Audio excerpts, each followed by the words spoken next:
You will find them in many foods that you can buy in the supermarket at the moment. They seem to be very popular, and well, the question is, of course, does it work? Doesn't it work? And if it works, how does it work? So that's a little bit the topic about the lecture of today. So you can ask yourself, why functional food? Why do we talk a lot about functional food? And I think it's because healthy diets, they receive a lot of attention at the moment, and everybody wants to have a healthy lifestyle. And we all know how to do it, but these products can help us a little bit by having a normal diet and still get some functional ingredients that might help us in staying healthy or become healthy. So it perfectly fits in the desire to have a healthy lifestyle. And there are many of these functional foods available, as I said, but we will talk just about the foods enriched with plant sterols and plant stenols as a typical example, because the story that you can tell about these foods, you can also tell about other foods. So this is just some examples. This is Benecol. It's not available in the Netherlands. It's coming from Finland. It contains plant stenols. This is a product from Unilever that you probably know, based on Proactive. This is Benecol from Danone in France. I think it's also not available in the Netherlands, but just some typical examples of foods that we are talking about. So first, what are plant sterols? This is the molecular structure of cholesterol that you've probably seen many times before.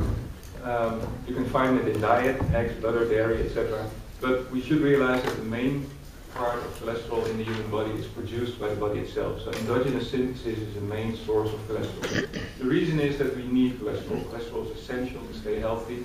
Of course, we all think cholesterol is bad because it gives you atherosclerosis, but we cannot survive without cholesterol. And that's why the body produces a lot of cholesterol itself. And that's also the reason why vegetarians, etc., they can stay healthy without eating any cholesterol. The body knows exactly what it needs. This is the structure of plant sterols, two plant sterols, sitosterol, campesterol. I depicted these ones because those are the main sources you will find in nature. And there are approximately 400 different plant sterols identified at the moment, but those are the most important ones. Sitosterol and campesterol. You can see they look alike.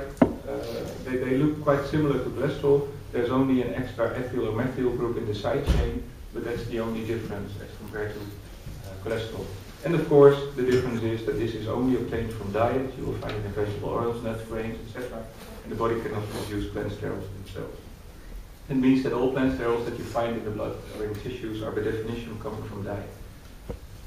Plant sterols, how do they look like? Well, they look a lot like plant sterols. The only difference is that there is no double bond in the second ring.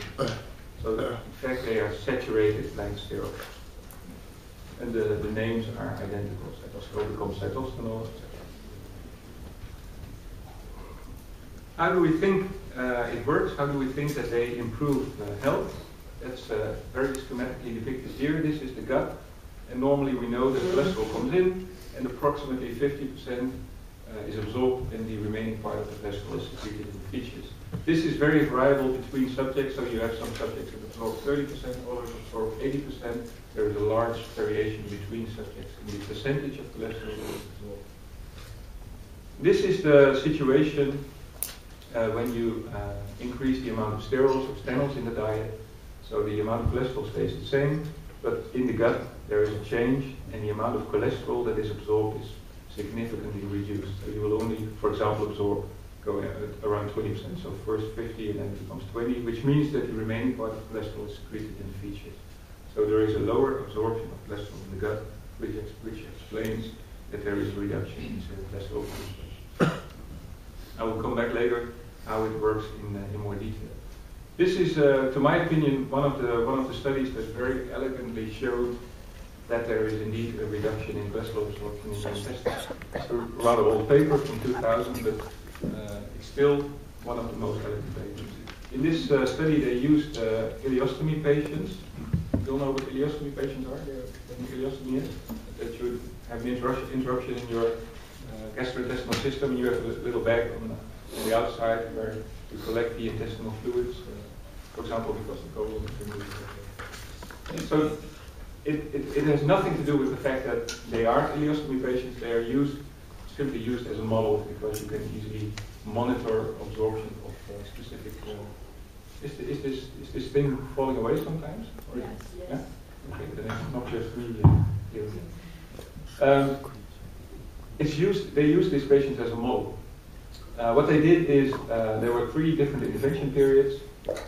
One with a diet enriched in sterols, placebo, and one with a diet enriched in stenols. And what you can do is simply monitor what these patients eat, so you know exactly how much cholesterol is going in. And you can collect the bags, content of the bags, and you can calculate how much cholesterol is present and what is missing must have been absorbed. It can also be metabolized, but we know that cholesterol is only metabolized in the colon by specific bacteria, and these patients didn't have a colon because we collected the bags before the colon. So you know exactly how much cholesterol must have been absorbed.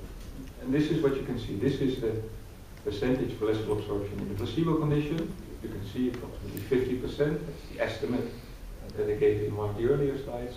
And you see that the amount of cholesterol that is absorbed is significantly reduced in both the plant sterol as well as the plant stenol condition.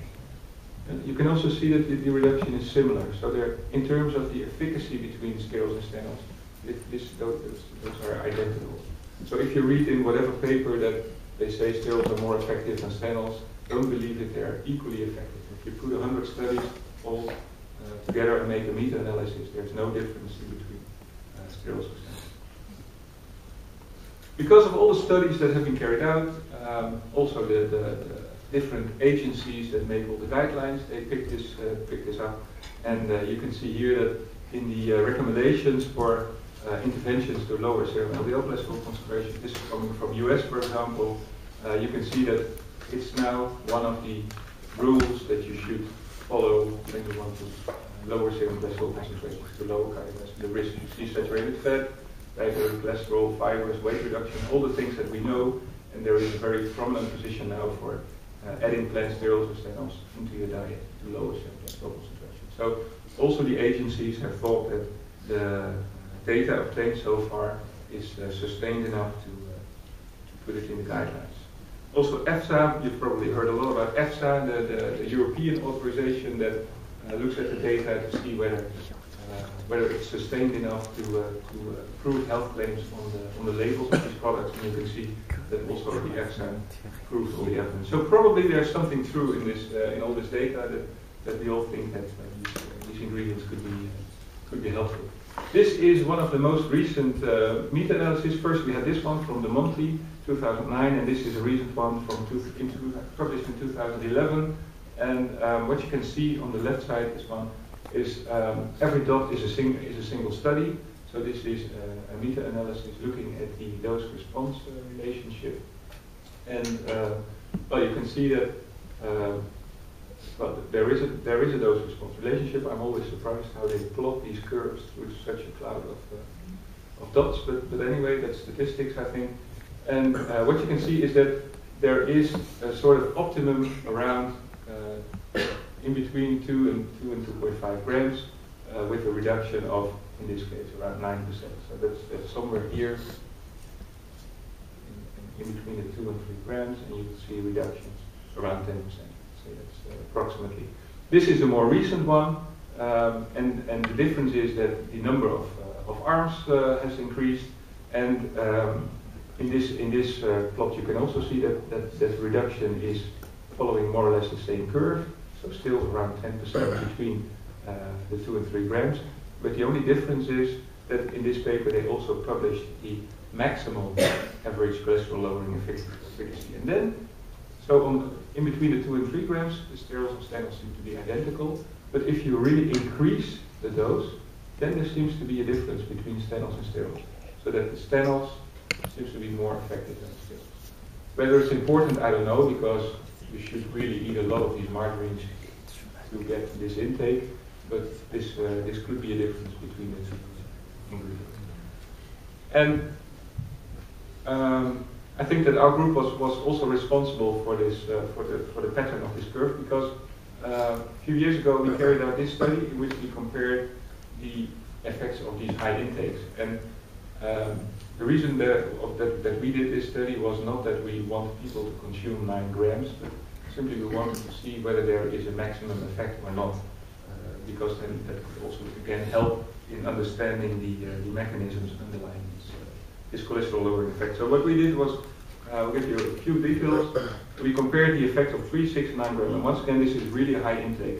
This is 3 grams is already a lot to consume, given the concentrations available in the margins. So these are high intakes. It was a 4-week intervention study. These were the products. We could not use the normal products, but we asked the producers to prepare specific products containing higher amounts than normal. And you can see that this was a very rich margarine, so that's from 20 grams to 3 grams. To get 6 grams, we had specific yogurts prepared containing the stanols, and with 9 grams it was a combination of these margarines and the yogurts. This is what we did was the result of the study, and as you can see, there was absolutely no, well, the grams have run. This is 3, this is 6, and this is 9, and you can see that there is no maximum reached when the intake was 3 grams. There was still an ongoing reduction in serum LDL cholesterol concentrations, and here. This is the 9 gram intake, and here should be around 17%. So the reductions can be larger if you increase the intake above the recommendations. So then the question is, of course, why is there a recommendation? And well, nobody seems to know. It's a kind of precaution from the European authorities that they said, well, 2-3 grams, that's enough. And simply because there is a lack of data, what happens when you increase the intake, they don't want to take a risk. But this is an indication that if you increase the intake, the effect is larger, and probably this is something that we should explore in more detail, whether it's safe or not. Another question is, what happens if you start combining these foods with drugs? Because we are aiming for the same target population. People that have increased cholesterol concentrations very often are treated with all kinds of medications. And then what happens if you start combining both? It seems that nobody cares. And it's not really checked again in much detail. It could be positive, it could be negative. Just a typical example in the beginning was if you interfere with fat and cholesterol absorption, what happens with women taking oral consumptive to kill? Yeah? Is the absorption still the same, or have we all kinds of pregnancies all of a sudden because the hormones are also not absorbed anymore? Those are all kinds of things that you should think of when you start interfering with absorption in the intestine. Well, so it could be positive or negative. This is an example of a study in which they compared the effects of combined consumption of these plant sterols, in this case, together with ezetimibe. Ezetimibe is a drug that also lowers cholesterol absorption. And so it could be that patients go to the medical doctor, they are treated with ezetimibe, and they go to the supermarket and buy the same product. So then what happens? And in this case, it's positive. So there is an additive effect, so it doesn't care. It doesn't harm the patient. This is in control condition, cholesterol absorption, in this case, 65, 70% maybe. It goes down with the ezetimibe, and if you add plant sterols to the ezetimibe, it's even further reduced. And again, this is interesting because you can learn about mechanisms. Because we know that ezetimibe is acting via a specific transporter in the intestine, Niemann-Pick1 transporter, and it's almost completely blocked. So if there is an additional effect of the plant sterols, that could tell you that the mechanism is independent of this transporter because it's already blocked. And if you see an additional effect, the mechanism should be via different transporters or different physical mechanisms. Yeah. Well, this is just additional data. This is cholesterol excretion in the features, but of course it should be the reverse pattern, and this is the corresponding reduction in LDL cholesterol concentrations. Yeah? So this is a typical example that it could be additive. Well, not many people are treated with ezetimibe at the moment yet because that's a relatively new drug. what most of the hypercholesterolemic patients are treated with is statins, so the cholesterol synthesis blocking drugs, and so that's probably a more important question. What happens if you combine these ingredients together with statins? Well, we know from a few short-term studies, so those are all studies lasting maybe 3, 4, 5 weeks, that there is an additional effect. You can see here that this is the percentage reduction in LDL on top of statin treatment. So those are patients already treated with statin high doses, and if you then advise them to take these products, then you still see the additional cholesterol reduction. So that's also more or less positive. It is really positive because what the medical doctors normally do, if a patient doesn't reach the target of cholesterol, serum cholesterol concentrations, what they normally do is they double the dose of statins. So they go from 20 to 40 grams simvastatin, for example. That's a very easy solution. But we know from many statin studies that have been done that it doesn't help you that much. So if the first dose of, let's say, simvastatin lowers serum LDL cholesterol, let's say it's here, Simva, lowers here 30%. If you then double the dose, so if you go from 10 to 20, for example, then it's not that all of a sudden it's from 30 to 60%. So the additional effect of doubling in dose is maybe only 5 to 7%, independent of what statin you're using. So it's not a very helpful solution. And if we then go back to the previous slide, you can see that if you don't double the dose, but you add in plant sterols in the diet, the additional effect is somewhat larger. So that could be a more effective way to treat the patients and not simply use more medication. Of course, the question is, what's the addition? As I said, this is all short-term studies. It's only 3-4 weeks. So what happens on the long term? Do these effects do they stay or do they fade away because of all kinds of feedback mechanisms? And this is a study that lasted 1.5 years, and it was a study in statin patients, statin-treated patients. A patient already treated with statins, a stable statin treatment for a long time, and then see what happens if you advise them to use these products for a long time.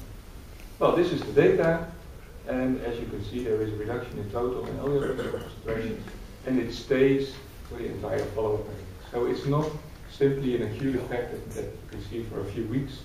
If you follow these patients for a long time, the effect still sustains. So this is also an indication that they could indeed be used in optimal treatment of hypercholesteremia patients.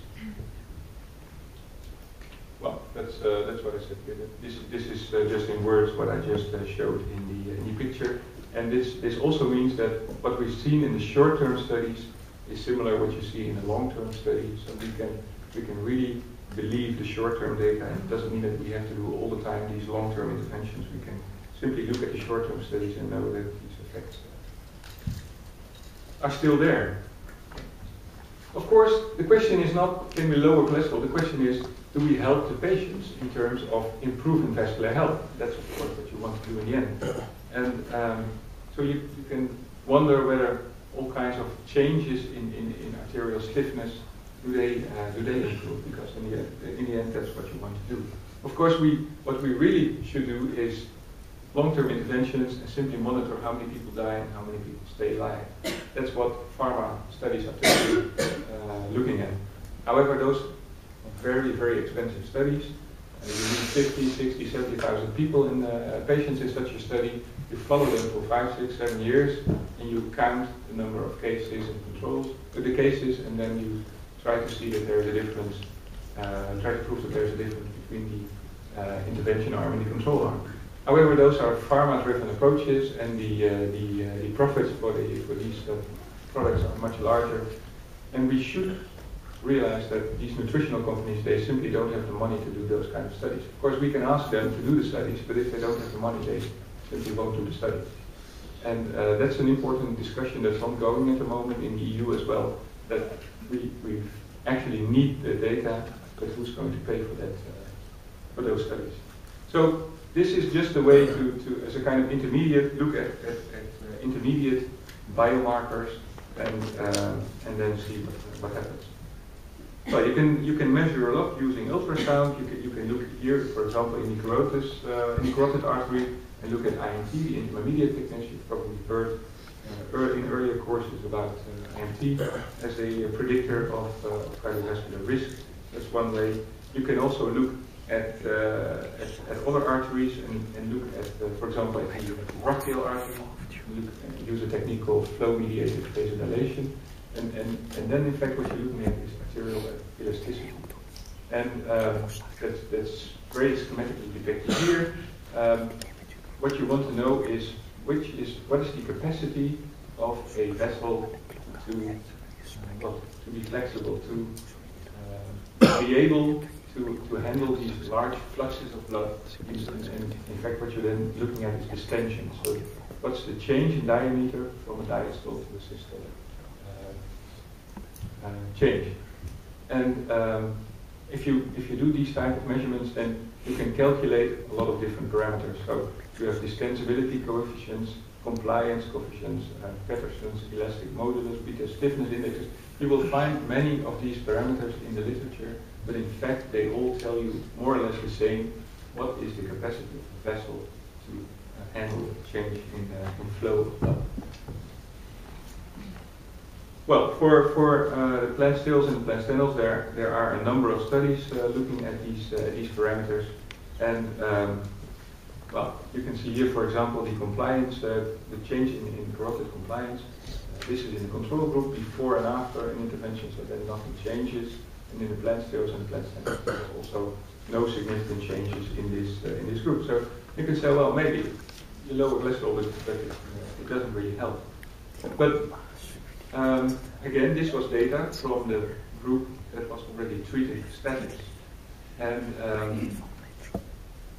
you could say that maybe the statins were already very effective, because we know that the statins lower cholesterol, but the statins have also very strong pleiotropic effects. Pleiotropic effects, you probably have also heard that means that there are all kind of other effects directly on the vessel wall that make these vessels also more healthy. So anti-inflammatory effects, anti-thrombotic effects, antioxidant effects, all ascribed to the statins itself. And there are even people that say that the pleiotropic effects of the statins are probably more important than the cholesterol lowering effects. So these effects of the stills and the stenols should be visible on top of the cholesterol lowering plus the pleiotropic effects of the statins. And maybe the vessels were already too healthy to see an effect.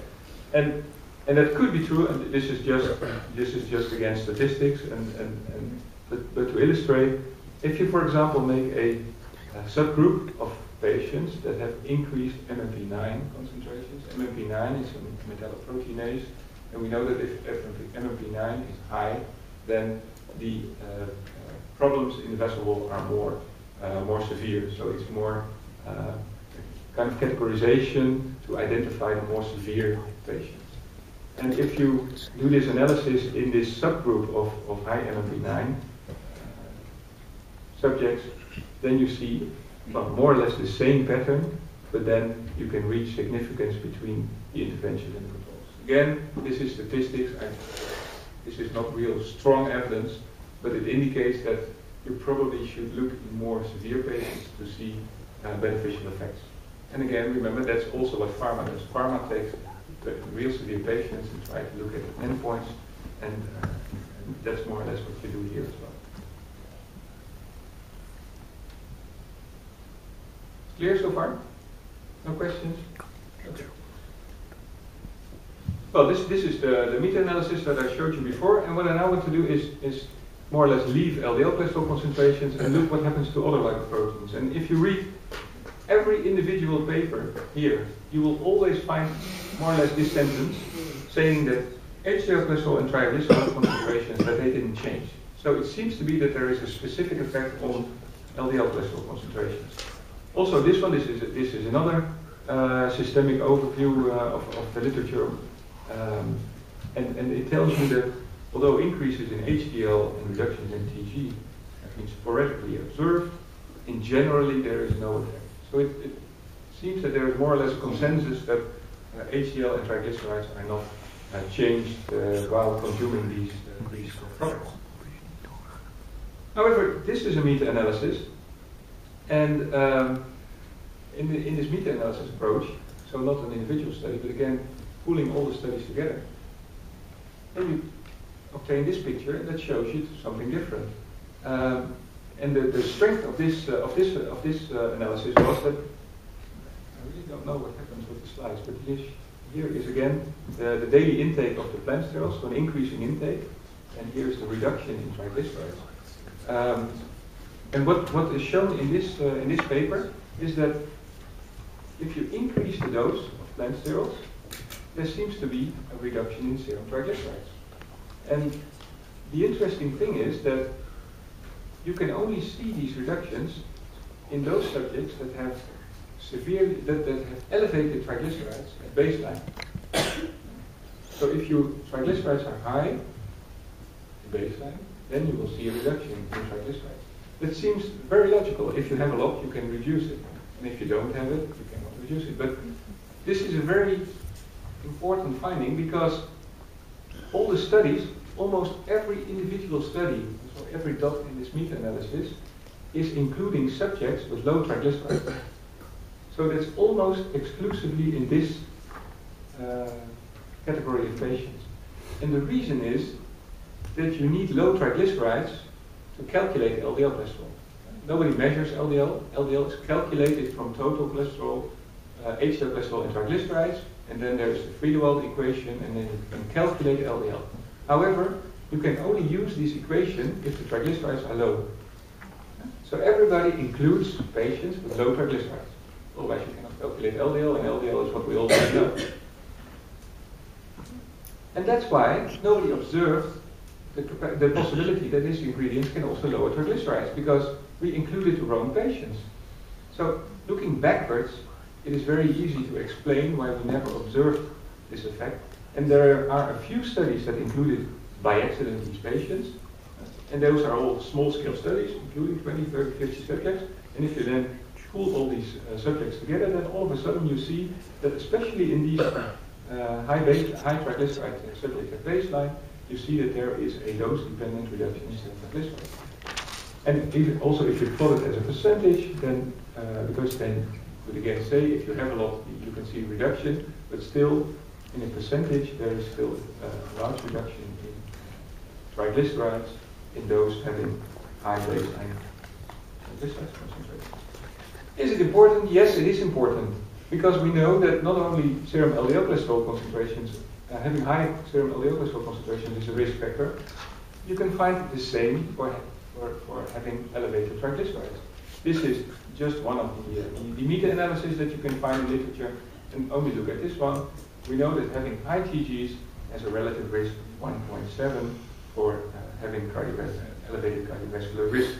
So also this one shows you that having high TGs is a risk for cardiovascular diseases. And then just to give you a little bit insight on what are the numbers of patients that we're looking at, is it just a small fraction, or does it really tell you something? Those are the cutoff values used in the HP3 panel to identify patients having normal or elevated high triglycerides. So you can see here borderline high, high or very high. And this is in milligrams per deciliter. That's the US way of indicating concentrations. If you then calculate it to the US, EU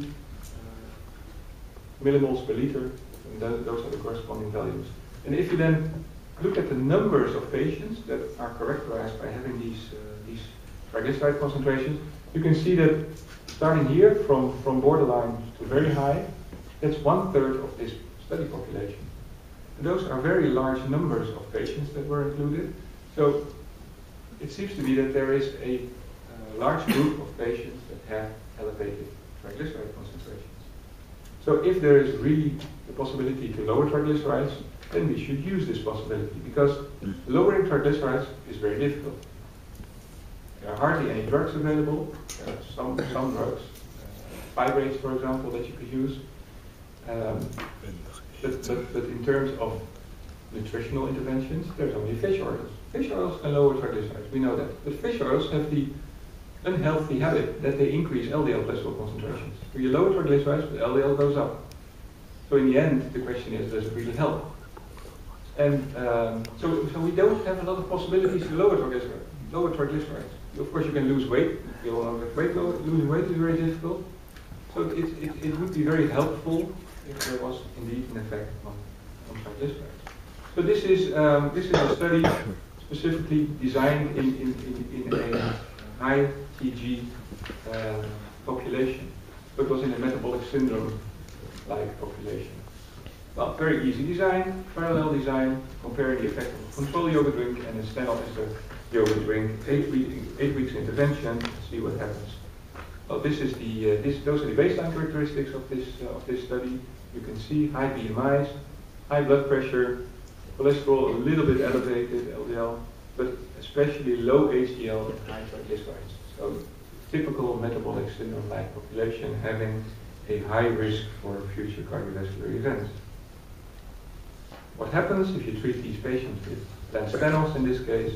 This is the change in non-HDL cholesterol. Remember, it's not LDL cholesterol because we cannot calculate LDL because the TGs are too high. So what you can do is you can report non-HDL cholesterol, which is actually the sum of LDL plus VLDL and IDL. So it's non-HDL. But it shows the same pattern at baseline, no differences. And this is the change in non-HDL cholesterol in the metabolic syndrome subjects consuming 8 weeks of these plant-stenol enriched yoga drinks. And there was a very significant reduction in non-HDL cholesterol. It's a little bit larger than the 10% that we normally see, but remember this is more than just LDL. This is LDL plus VLDL plus IDL. So the effect is a little bit larger. And this is what the study was looking for. Was there an effect on serum triglycerides? Yes, there was a significant reduction in serum triglycerides. So this is what all the earlier studies had missed, simply because they did not use the correct population. And this is a very interesting observation because now we all of a sudden have an ingredient that can not only lower LDL, but also triglycerides at the same time. And that makes it, of course, very interesting. Well, one study is no study. People also want to see repetitions. So this is a second study in another population with elevated triglycerides. More or less the same design. Does it work again? Well, again, the baseline characteristics. You can see again high triglycerides. The change in LDL cholesterol, which is strange because this should be non-HDL cholesterol. And you can see again the reduction and the effects on triglycerides. Oh. And you can see the same. In this case, there was even a differentiation made between those having a little bit elevated triglycerides and having severely elevated triglycerides. And then you can see that it's especially in the people with severely elevated triglycerides that you can see the effect on lowering triglycerides. Yeah, so that's the second study showing the same thing. And then there was, of course, what you can see, if many studies are carried out, then all of a sudden someone will do a meta-analysis, and this is a meta-analysis carried out by people from Unilever. It was presented last year, and you can see that there is a reduction in serum triglycerides depending on the baseline triglyceride concentrations. And if you have elevated concentrations, you will see the triglyceride lowering effect. So the data seems to be confirmed in many studies now, and we can really believe that the effect is real. So if we go a little bit more into mechanisms, the question is, why does this ingredient have an effect on serum triglycerides? Because we seem to know that they lower cholesterol absorption in the intestine. Remember, that was the ileostomy patient study. So, but how could you explain that they also lower serum triglycerides? Because it has nothing to do with absorption of cholesterol in the intestine. And to look for an explanation, we can look at this picture of a very simplified schematic overview of lipoprotein metabolism. And so here coming in cholesterol and from the gut in the chylomicrons, it's cleared by the lipoprotein lipase of triglycerides, and then the particles go to the liver. They're taken up by the remnant receptors, and the liver produce again VLDL particles, which are also cleared by the lipoprotein lipase, and then they circulate. That's basically what we know. And if you want to explain a reduction in triglycerides, we can make it very difficult, but we can also look at it in a very easy way. And that's, we can say, well, there is a reduced production by the liver of these triglyceride-rich lipoprotein particles, or maybe catabolism is more efficient. So there less comes in, or it's more efficiently taken up. To make a long story short, this is what you can see if you look at particle concentrations. This is not easy to measure. This is measured by NMR techniques. We cannot do it here in Maastricht, so there's two or three companies in the world that can do these measurements by NMR. And what they do is they don't look at cholesterol concentrations, they count particle numbers. So it doesn't tell you anything about the composition of the particles, it tells you something about the particle numbers. And that's a very elegant way of looking at these samples. And what you can see here, this was the most interesting finding from the analysis, that especially there was a very, very significant reduction in the number of large VLDL particles. And large VLDL particles contain a lot of triglycerides. That's why they are so large. So they are very low density lipoprotein particles. And especially those VLDL1 particles, they are reduced in a condition that you consume a lot of plant cells. So that could be an explanation. I specifically said that could be an explanation because we don't know. It could also be that there was a very efficient catabolism of these VLDL1 particles. You can say it's a reduced production by the liver, but it could also be that these particles were very efficiently catabolized. So the question is, which of the two is true? And this was a study that was done in Groningen using these Black 6 animals, because animals are more easily to use in these type of production studies. And I will show you later why, because it's difficult to do in humans. And it was a very easy design, high-fat diet, because these mice should eat a lot of fat, otherwise they don't produce these VLDL1, a lot of these VLDL1 particles, because you all remember that mice are HDL particles, so they are not very useful to look at VLDL and LDL kinetics. Only if you give them a high-fat diet, then they produce a lot of these particles. And in this study, it was compared what's the effect of a high-fat diet or a high-fat diet enriched with plant sterols or plant stems. And we'll see what happened. First, looking at the intestine, does it work just like in humans? Yes, it does. If you look at cholesterol absorption, this is a high-fat condition, so they absorb a lot of cholesterol. And if you then add in plant sterols or stenols in the diet of these mice, you can reduce cholesterol absorption.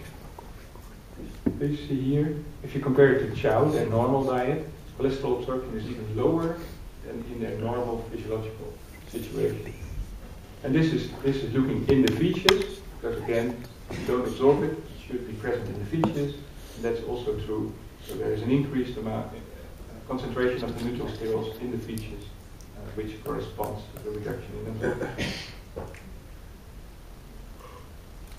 And this is why we cannot do this study in humans, because if you want to measure VLDL secretion, you have to, add in some chemicals that are not that pleasant for humans. At least I wouldn't do so. This is the design of the study. We use this ingredient, Poloxamer 407, because it blocks the lipoprotein lipase. This is what we do. We first fast the animals for 4 hours. And if you fast the animals, then you don't have any chylomicrons in the circulation. Very fast metabolism, so all the chylomicrons are out of the circulation at that moment. And then if you add in this compound, this 407, which blocks the lipoprotein lipase, that means that the lipoprotein lipase is blocked. So the liver, when it produces these VLDL particles, they can no longer be metabolized into IDL and LDL particles. So normally there is a very rapid conversion of the VLDL particles to LDL particles by the activity of LPL. But if you add in this compound which blocks LPL, that means that if you then follow in time, you take blood samples and you measure the amount of VLDL, you get an indication of VLDL production rates of the liver. So that's something that you can do with these animals and not that easy in humans. This is the data. VLDL secretion rates in the different diets. So in red, the high-fat diet. Then in blue and pink, the staples and stenols, and in green, chow. And this is more or less the sort of the area under the curve calculations. And you can see that there is indeed a significant reduction in the amount of VLDL produced by the liver in these animals. So it seems that the observation, beginning in humans, that you see there is a reduction in triglycerides. When you do the NMR analysis and you observe there is a reduction in VLDL1 particles, and then you go to the animals to find out whether it's really true, is it production or catabolism, and then, well, at least there is a significant reduction in production. Of course, you should also check catabolism, and that's ongoing now, and I cannot tell the data yet. Of course, the question is, why does this liver produce less VLDL1? That's basically what you want. Now we know it does, but why? Why does the liver produce less these triglyceride-rich VLDL particles?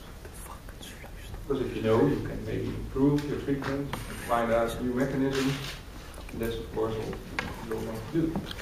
Well, if you ask around and you ask why does a liver produce VLDL1 particles, then this is more or less the acknowledged paradigm. This is what most people will tell you. Large VLDL particles, the production is driven by a fatty liver. So if there is a lot of fat in the liver, then the liver decides to produce these VLDL1 particles. So this is again typically an observation that you see metabolic syndrome like type 2 diabetic subjects. Fatty livers produce a lot of these fatty-like proteins. So if it is really true that there is a reduction in the production of VLDL1 particles, then it could be very important to find out how it works. Because if it is explained by the fact that there is less fat in the liver, then the observation is probably even more important, because then we could have an ingredient that lowers liver fat. And that's what's really interesting, because we all know that if you have a fatty liver, then you go into the area of the NAFLD, the non-alcoholic fatty liver disease, which can translate into NASH when it becomes inflamed, and then NASH into fibrosis, etc., and in the end liver failure. So if we can really intervene in this very early stage by lowering the amount of liver fat, that's really nice. Yeah, so to look at liver fat, this was a study carried out here at the Molecular Genetics Department in the group of Ronald Svertov, and it was a very nice collaboration. So what we did is, again, this high-fat diet, together with the sterols and the stenols, and look at the liver fat. This is the change in triglycerides in the circulation. Well, you see, this is what you expect if you feed these animals a high-fat diet. Serum triglycerides in the blood increase, and in line with the observation in humans, if you add in sterols or stenols, you lower the amount of triglycerides in the blood. Again, it mimics the situation in humans. But this is liver fat. No change in the amount of fat in the liver. So remember, we have a reduction in VLDL1 production, of which we think it could be explained by a reduction in liver fat. If you then do the study and you monitor the change in liver fat, there's no change. Although we have seen the reduction in triglycerides in the circulation. So So probably there should be another explanation explaining the reduction in serum triglycerides and the reduction in serum VLDL1 particles. It cannot be explained by the fact that there is less fat in the liver. This is just to illustrate the cholesterol. You see the same patterns. High fat diet increases cholesterol, steroids and stenols lower cholesterol, and that's also what you see in the liver. The liver is reduced in cholesterol. So this is the slide that we would have preferred to see here, but it's simply not there. So the explanation should be different. I don't have the answer at the moment yet, so I cannot tell you why there is a reduction in VLDL1, but just to illustrate, this is all ongoing, this is recent data, and just to illustrate how you can try to find out a mechanism of, in this case, a functional food ingredient, plant sterols and plant stenols. Yeah, so this is basically what I said. Despite the reduced LDL production, no effect on liver fat. This is going back to the study we did in Groningen, and there we had the same observation, no changes in liver fat. So there was this reduction in VLDL1 production, but no change in liver fat. So two independent studies telling you the same, giving you the same outcome. It might be that these ingredients in the intestine not only lower absorption of cholesterol, but that they also lower absorption of fat. And there are some indications that this could be true. If you look at the intestine, you know you can monitor, especially in these animals, exactly how much fat you feed them, feed them, and well, more or less the same as cholesterol. If you look in the feces and you measure the amount of fat excreted in the feces, again, the remaining part should be absorbed, used in the intestine of these animals. And well, that's what has been done, and still ongoing. And I still don't know whether this is true and whether this is important, but it could be. Please, it could be that there is a reduction in fat absorption. So meaning that not only cholesterol absorption is blocked, but also fat absorption is blocked. I'm very hesitating to say that this is true, because if there is indeed a reduction in fat absorption, that means that less energy goes into the animals, and you should see it in the weight development. If less fat is absorbed, of course, this is beautiful in terms of weight reduction, but we don't see a change in weight. So that's why I'm a little bit hesitant to believe this, whether this is really true, because then I don't understand why there is no reduction in weight. Because they don't eat more. It's just they eat the same amount of diet, and if there's less fat absorbed, then. So that's an open question. However, it could be true, because this is a paper from Canada, from Manitoba University, and they did more or less the same observation. This is not absorption, but this group, they plotted, so they calculated fecal fatty acid excretion, and so you should read it in the other way around. And you can see that in green, the plant sterol ester fat animals, that there is an increased excretion. They did not measure absorption, they measured the excretion. And then you see it doesn't matter what fatty acid, those palmitate and stearate, those are the main fatty acids in diet, and in both cases you see an increased excretion. So this is also suggestive that there is probably a reduced fat absorption. Probably. Not confirmed. Well, this is to make it a little bit more confusing. We are all looking at the intestine, and this is probably a completely different explanation how it all works. Nobody knows whether it's true, so just to give you an indication of the ongoing discussions around these ingredients. So how does it work? And the problem is you read these papers and you think, well, that's nice, it looks true. And so maybe it's true altogether. And it's a little bit this, a little bit that. We don't know. This is a very recent paper, and in this paper they introduced this novel pathway called TICE, transintestinal cholesterol excretion. It's a novel pathway. You will not find it in the textbooks because it's rather new. And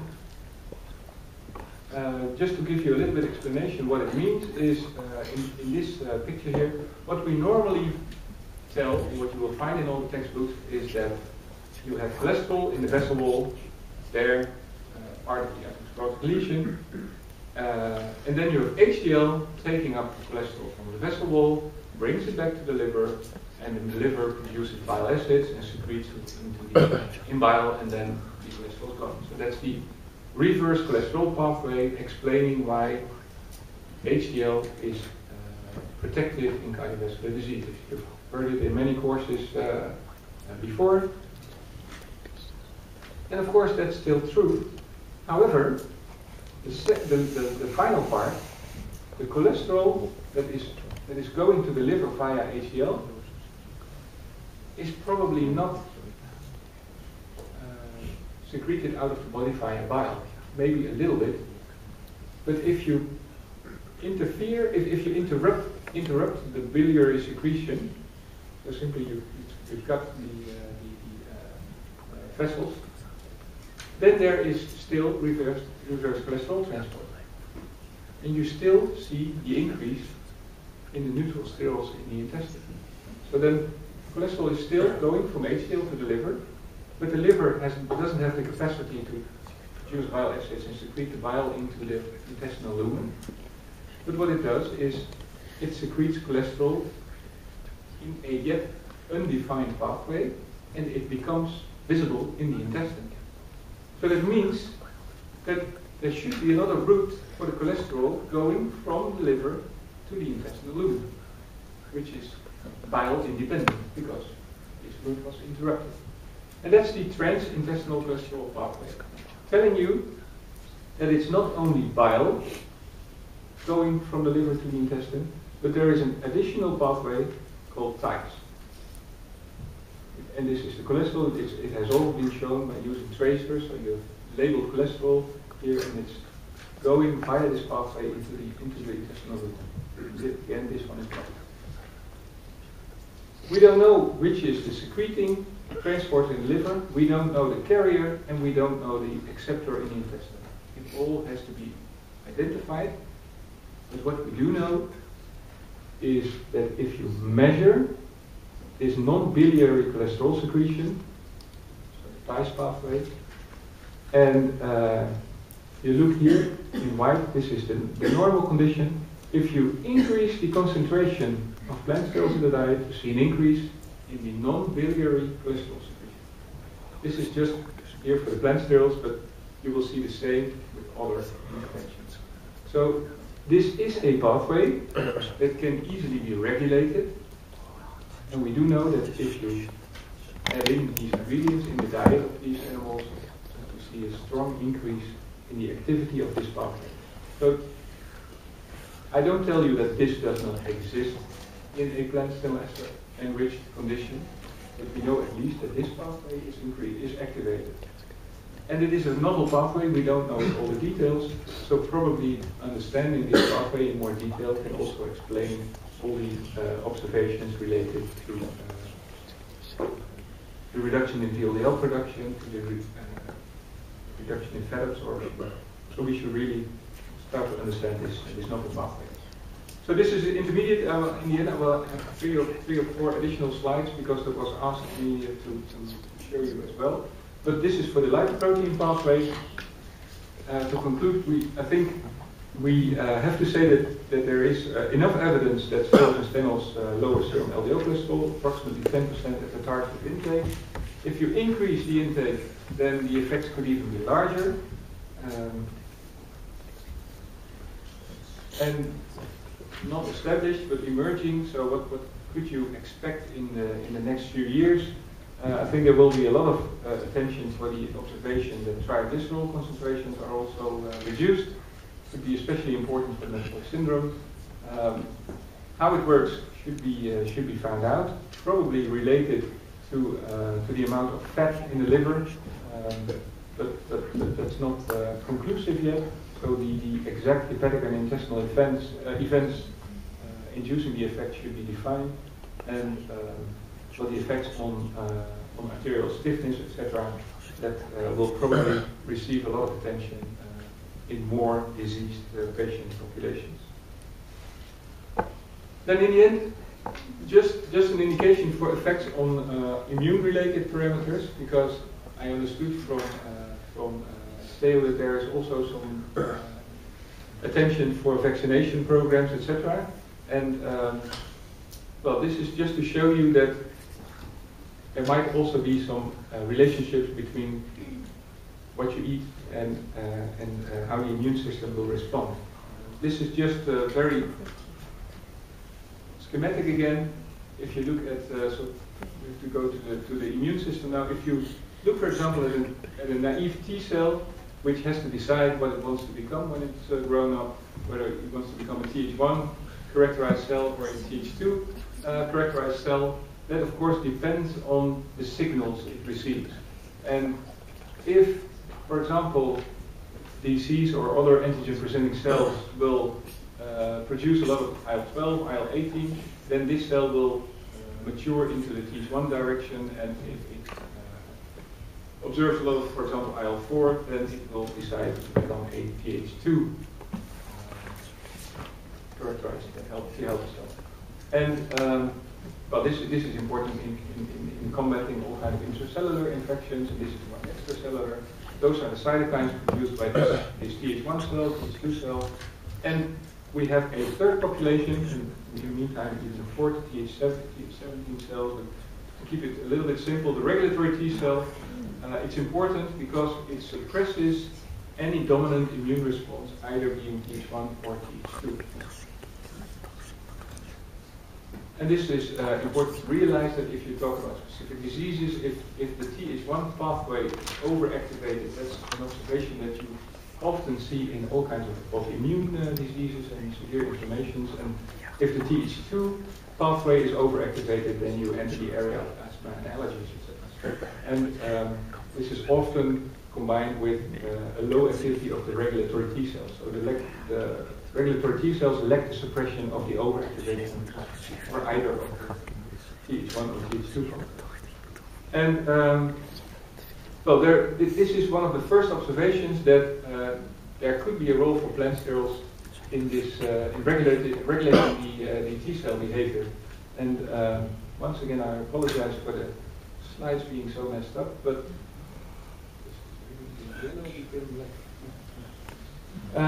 so the yellow is the black, the sterile condition. This is what happens if you feed ApoE knockout mice a plant sterol-enriched diet. You see that they produce more of the Th1. So this was just an observation in one of the papers, and they didn't really put a lot of attention into it, but it attracted the attention of some people, and to see whether this is something that we could use. And the reason is of course very strange, because formation of an atherosclerotic lesion is a Th1 driven process. So we know that in all these animals the lesions become a lot smaller, so it helps protecting against atherosclerosis. That's what I discussed in the first part. So how is it possible that you see smaller lesions and at the same time see an increase in the Th1 cytokines? So that was more or less what attracted the attention of some researchers and what's going on out there. This is in vitro data, so isolating mononuclear blood cells from human blood, and again the black became yellow. Looking at the production of, in this case, a typical Th1 cytokine, interferon gamma, and you see that not the cholesterol, but plant sterols, they increase the production of interferon gamma by these mononuclear blood cells. And also, if you give the plant stanol, cytostanol, you see that there is an increase in the production of interferon gamma. So, also in human immune cells, this effect seems to exist, and therefore you can think it's nice that you know this, but can you use this knowledge? Can you apply this in a more or less functional way? And if you know that there are patients characterized by a very strong Th2 skewed T cell behavior, for example allergy and asthma, and you know that regulatory T cells can rebalance this, then you could use this functionally by giving these ingredients to, for example, asthma patients, because then you can rebalance this disbalance. Yeah. That's clear what I mean? Well, this is to show you that asthma patients are indeed characterized by a very strong Th2 dominant share. Remember this interferon gamma, the Th1 cytokine, and if you give purified house dust, that's a very strong trigger for the most allergic asthma patients. They very strongly respond to house dust mite. And so if you use the blood cells from asthma patients and you treat them with house dust mite, this is what you see. Normal patients respond with interferon gamma production, and the asthma patients don't. Asthma patients, they respond with IL-13, a very strong Th2 cytokine, which is probably very causal in the phenotypic response of asthma patients. If you block IL-13, then a major part of the complaints of asthma patients are gone as well. So this illustrates that asthma patients are indeed very strong Th2 skewed. So what happens if you provide plant stenols to asthma patients? Just give it a try and see what happens. This was the design of a study we just completed. 8-week consumption of control yogurts, of plant stenol yogurts, a lot of blood sampling in these patients, also for cell cultures. But this was the most important part. After 4 weeks plant stenol consumption, we gave all the asthma patients a vaccination against hepatitis A. Just a regular vaccination that you will also have when you travel to Israel or Egypt or whatever for holidays. Yeah? So you go to the travel clinic, you get this vaccination. That's the same one that we gave 4 weeks after consuming plant stenol. The reason why we gave this vaccination is that normally the response to a vaccination is the production IgG, IgM. So the typical Th1 immunoglobulins that are produced. We know that these asthma patients are Th2 skewed, so they are very happy producing IgE. They don't like to produce IgG and IgM, they produce IgE. That's why they are allergic. So what happens? This is what we saw. This is the vaccination response in the control condition, and this is in the plant stenol condition. So the production of antibodies, remember this is the specific antibody response to the hepatitis, so it's not IgE, it increased. So indeed, there was an indication that there was an increase in the Th1 clot rate. This is also what you will find in the textbook. You will see in the textbook if you have a high BMI, if you are obese, metabolic syndrome-like subject, then you have problems with your immune system. We all know that if you're obese, then you are more often ill. Every virus that you see that will make you ill, you're very vulnerable. And that's depicted here. So look at the red lines, the controls. We see that in lean people, there is a very good response in terms of antibody production, and in the obese people, the response, just normal response, is much lower. That's what we know, that's textbook data. If you then look at the stenols, you see that the effect of the stenols is independent from BMI. And if you calculate it in a sort of percentage response, then you see that especially in the high BMI group, the response is very strong. So that those that need it respond very well. So the final slide, how do we think that this works? So what could be a potential working mechanism to explain the effect of these ingredients on the immune system? Well, here you can see it starts in the intestine. where the plant cells could be present or not, depending on the diet. I didn't show you, but in some in vitro experiments, we identified the toll-like receptor 2 as one of the essential players in the immune response. This could be present on either the T helper 1 cell or on the antigen-presenting cells. It should be defined which of the two is responsive. But what we do know is that there is an increased production of interleukin-2, which has a stimulating effect on the regulatory T cells. These regulatory T cells produce, on their turn, interleukin-10, and interleukin-10 is the reason why you can rebalance the disturbance Yeah, so that's just a side step that I was asked to show you, because you have a lot of attention for the vaccination programs, etc. in this course as well, that there is also a possibility to influence the immune responses in the vaccination programs by adding in specific ingredients in your diet. So that's what I wanted to tell you.